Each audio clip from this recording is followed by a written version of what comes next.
Welcome back, everybody. Summer is in full swing, and lots of kids spend most of their days outside, which is great. But the sun can damage their skin, and the heat could just be too much, so you need to be careful. Janet Brooks is here with the Primary Children's Hospital with a lot of things that we need to keep in mind. And let's talk first about sunscreen and sunburns and why it's so important for our kids, but maybe we need to be careful with our little ones. Kind of talk to us about the rules for that. Sure. It's well known that children's skin is very sensitive, and the effect of the sun and the heat in general is more profound for young children. So we want to make sure that we're covering them adequately with sunscreen.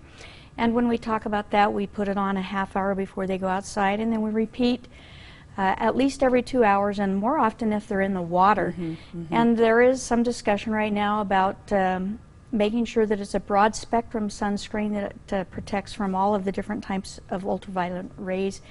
And we also are looking at, should we be spraying things on children with aerosol cans and things like that. That is under investigation, but there are plenty of options out there for sunscreen. Oh, most definitely. So, the good old-fashioned lotion type seems to be pretty great for me as well.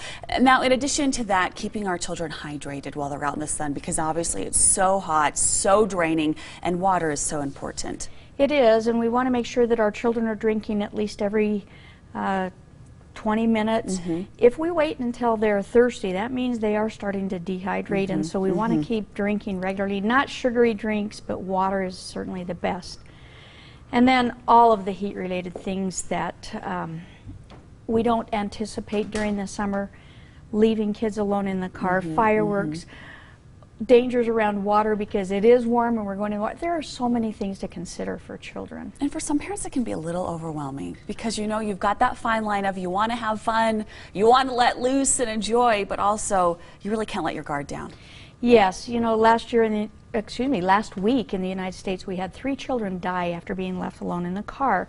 And those things are all preventable, as is sunburn and dehydration and you know, sunstroke. So it's important for all of us to evaluate what we're going to be doing for the day and be prepared ahead of time.